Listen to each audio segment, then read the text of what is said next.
Welcome to the Windows Club. If you wish to turn off security and maintenance notifications in your Windows computer, then either read through this article on the Windows Club or simply watch this video. I'll guide you through the resolution. First of all, press the Windows key and the R button to open the run window. Type the command Control Space Panel and hit enter to open the control panel window. Now make sure that view by is selected either at large icons or small icons, but definitely not at category.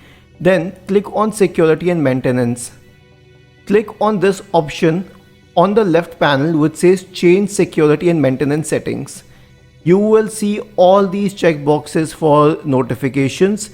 If you uncheck any one of them, like say internet security settings or drive status, then you will not get notifications for that feature. You can also uncheck all of these, then click on OK to save the settings. Isn't this easy and interesting? If you have any doubts, please go to the original article on the Windows Club, scroll down to the comment section and write your query. We will surely answer to it. Do not forget to subscribe to the channel. Thank you for watching this video and have a nice day.